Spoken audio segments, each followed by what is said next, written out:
ओम शांति।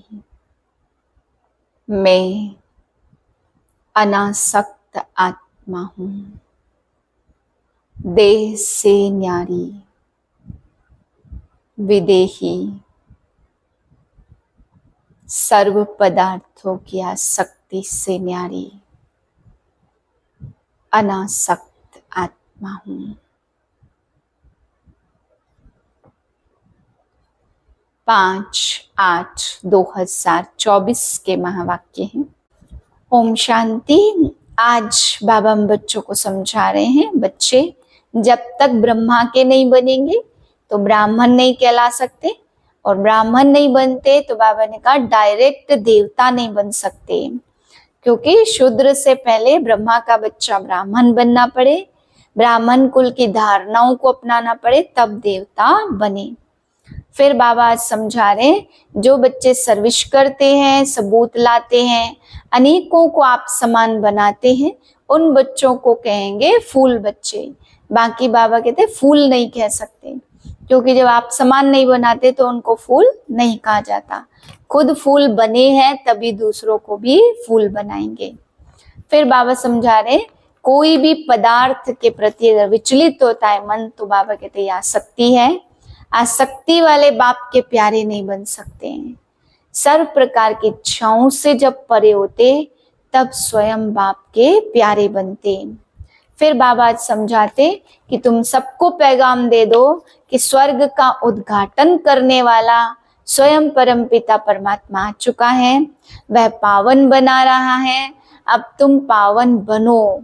बाबा कहते हम तुम्हें पैगाम देने आए हैं, अब मानो ना मानो, करो ना करो, तुम्हारी मर्जी। परंतु कल को ये नहीं कहना कि भगवान आया था, हमारा पिता आया था और हमें वो बताया नहीं, हमें पैगाम नहीं दिया। इसलिए बाबा कहते तुम अपने उलहने को उतार दो।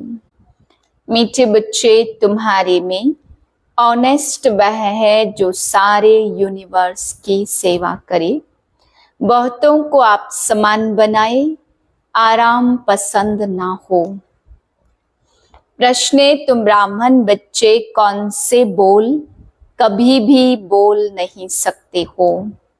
उत्तर है, तुम ब्राह्मण ऐसे कभी नहीं बोलेंगे कि हमारा ब्रह्मा से कोई कनेक्शन नहीं, हम तो शिव बाबा को डायरेक्ट याद करते हैं, बिना ब्रह्मा बाप के ब्राह्मण कहला नहीं सकते।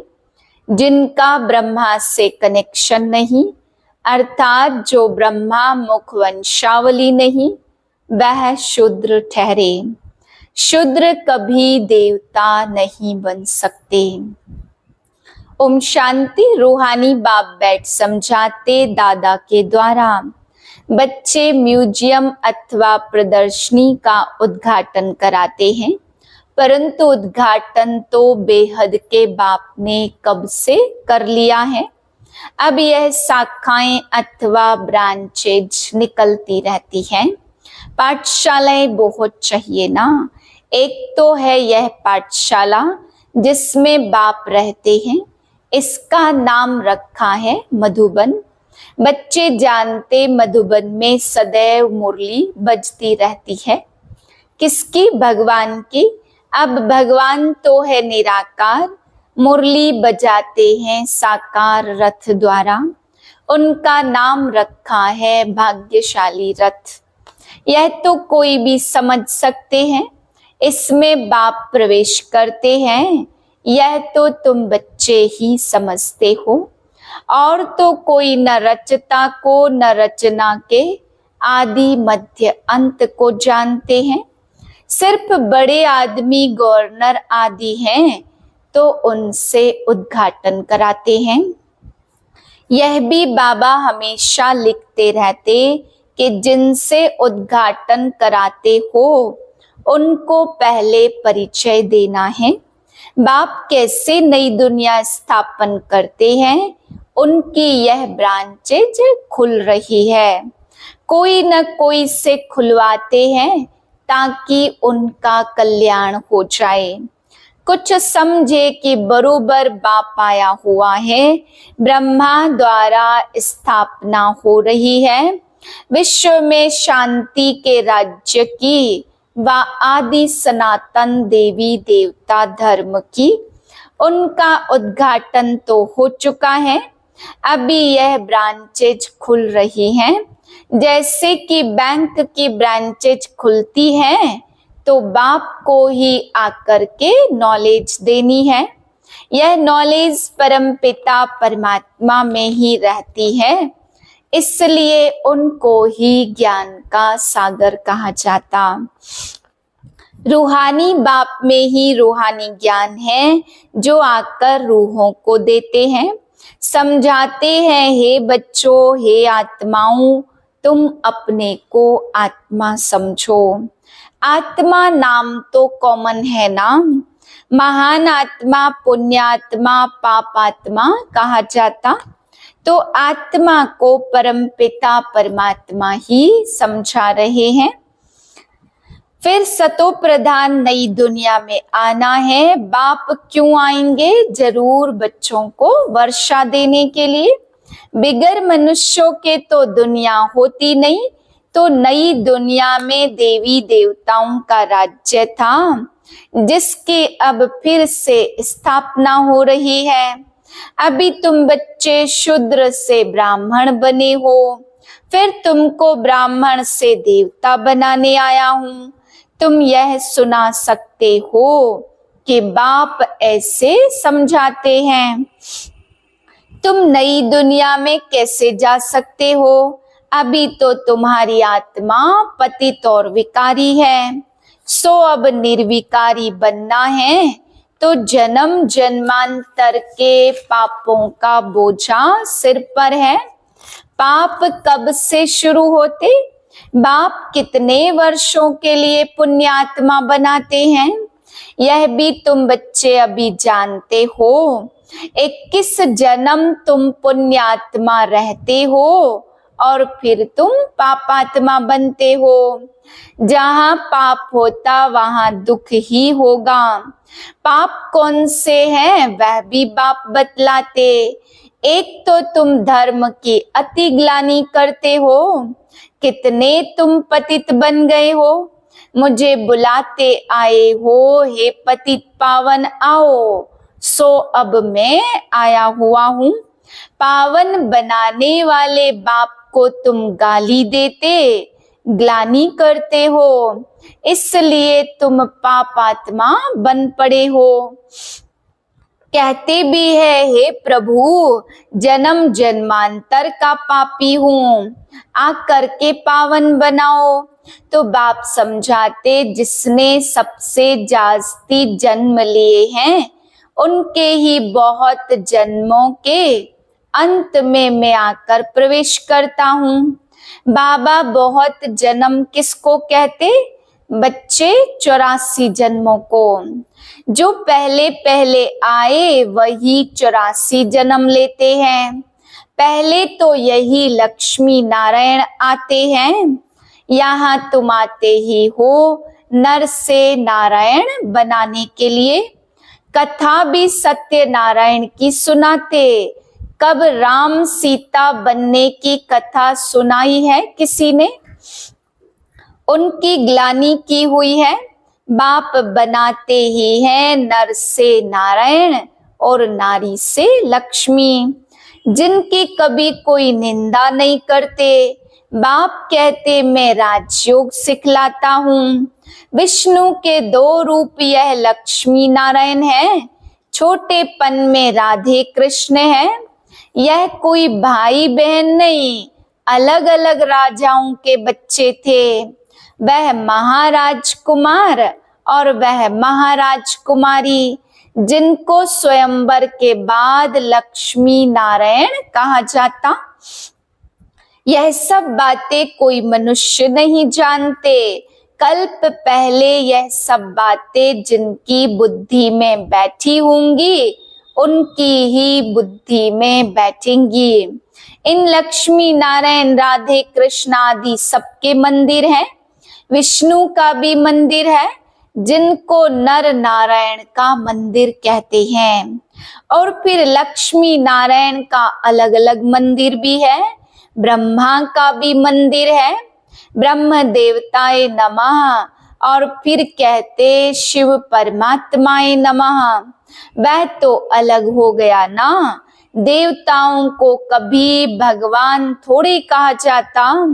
तो बाप समझाते हैं, पहले जिससे उद्घाटन कराना है उनको समझाना है। विश्व में शांति स्थापन अर्थ भगवान ने फाउंडेशन लगा दिया है। विश्व में शांति लक्ष्मी नारायण के राज्य में थी ना। यह सतयुग के मालिक थे। तो मनुष्य को नर से नारायण और नारी से लक्ष्मी बनाने की यह गॉडली यूनिवर्सिटी है अथवा ईश्वरी विश्वविद्यालय है। विश्वविद्यालय तो बहुतों ने नाम रखे हैं, वास्तव में वह कोई वर्ल्ड यूनिवर्सिटी है नहीं। यूनिवर्स तो सारी विश्व हो गई।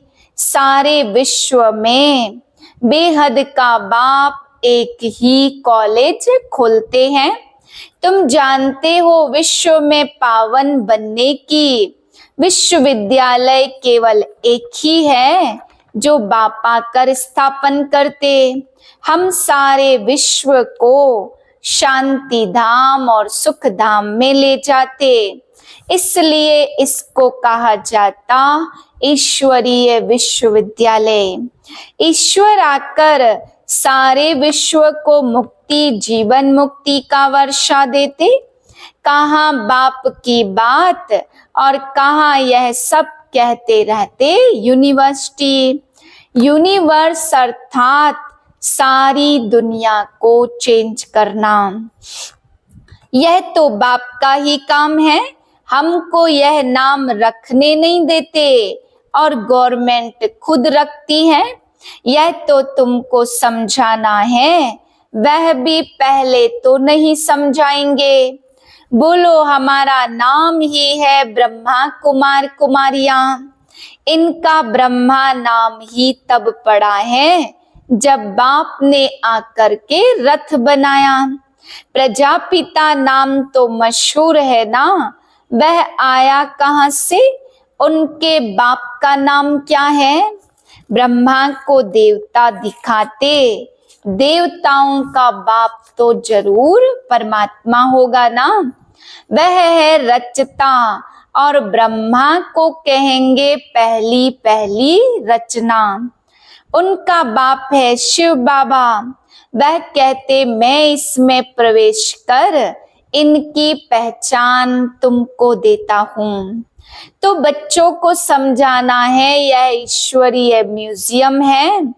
बाप कहते हैं मुझे बुलाया ही है, हे पतित पावन आओ और आकर के पतित से पावन बनाओ।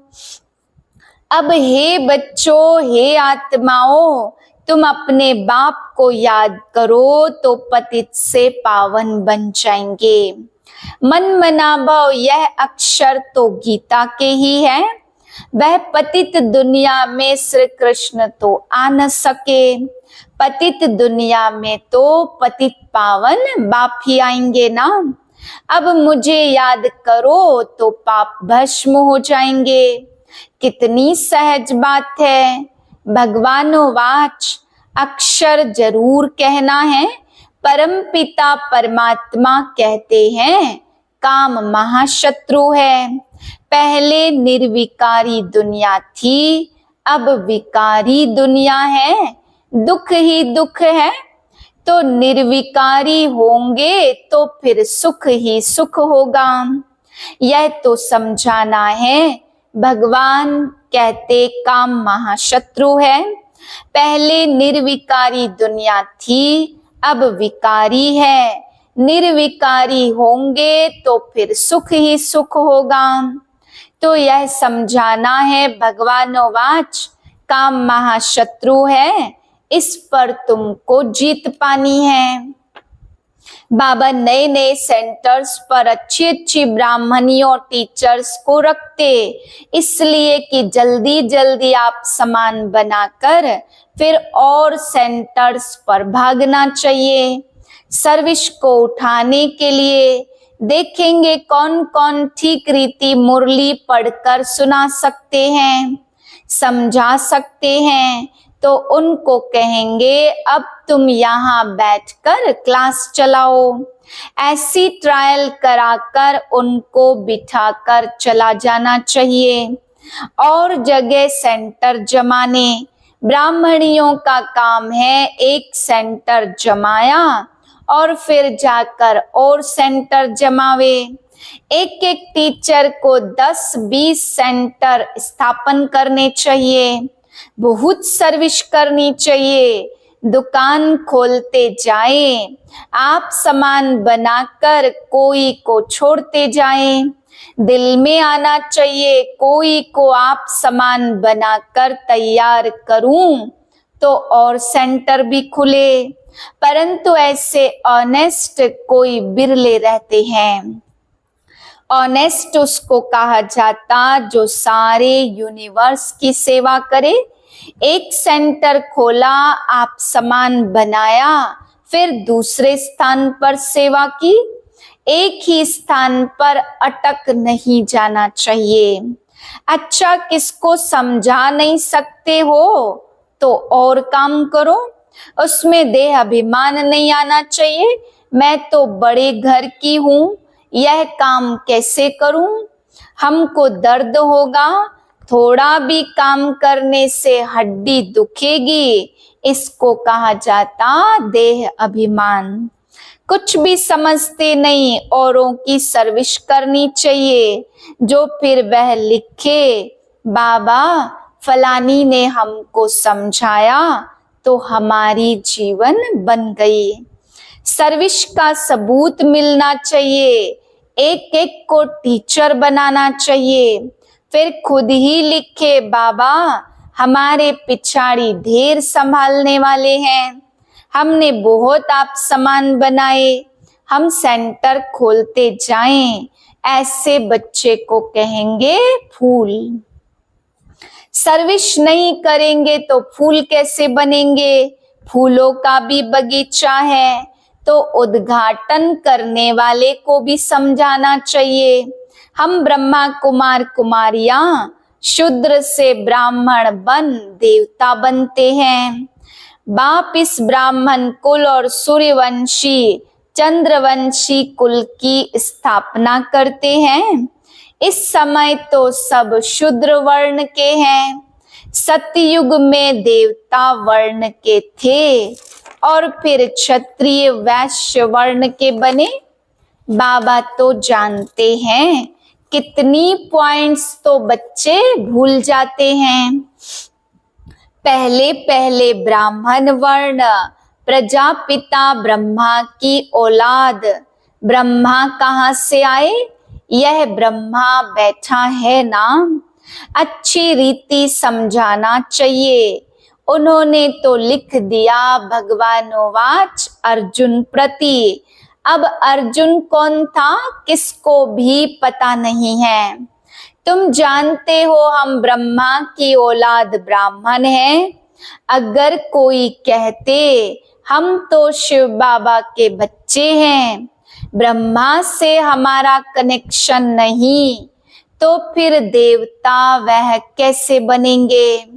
ब्रह्मा के थ्रू ही बनेंगे ना। शिव बाबा ने तुमको कैसे किस द्वारा कहा कि मुझे याद करो? ब्रह्मा द्वारा कहा ना, तो जरूर ब्रह्मा याद आएगा। ब्रह्मा के तुम बच्चे हो। ब्राह्मण बनने बगैर देवता कैसे बन सकेंगे? ब्रह्मा को बाबा नहीं कहे तो बच्चा ही कैसा ठहरा? शूद्र से फट देवता बने, यह तो मुश्किल है। बाप द्वारा उद्घाटन हो चुका है, स्वर्ग का उद्घाटन करने वालों को समझाना है। आपको भी बताते कि सिर्फ बाप को याद करो तो पाप कट जाएंगे। हम पैगाम देकर जाते हैं, अब करो या ना करो तुम्हारी मर्जी। जब फुर्सत मिले सर्विस करो, समय तो बहुत मिलता है। अच्छा, मीठे मीठे से लदे बच्चों प्रति माता पिता बाप दादा का याद प्यार, गुड मॉर्निंग। रूहानी बाप की रूहानी बच्चों को नमस्ते। हम रूहानी बच्चों की रूहानी बाप को नमस्ते। धारणा के लिए पहली पॉइंट, नए नए सेंटर्स की वृद्धि के लिए आप समान बनाने की सेवा करनी है। सेंटर्स खोलते जाना है, एक जगह पर बैठना नहीं है।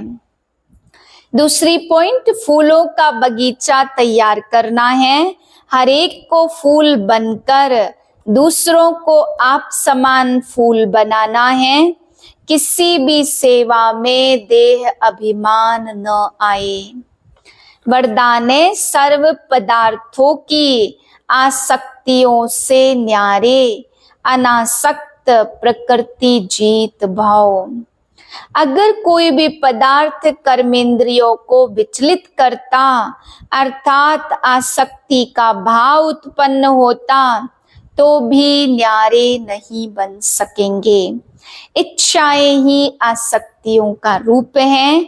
कई कहते इच्छा नहीं है लेकिन अच्छा लगता है, तो यह भी सूक्ष्म शक्ति है।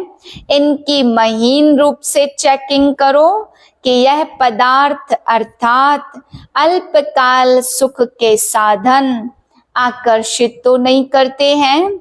यह पदार्थ प्रकृति के साधन हैं। जब इनसे अनासक्त अर्थात न्यारे बनेंगे तब प्रकृति जीत बनेंगे। स्लोगन है, मेरे मेरे के झमेलों को छोड़ बेहद में रहो, तब कहेंगे विश्व कल्याणकारी।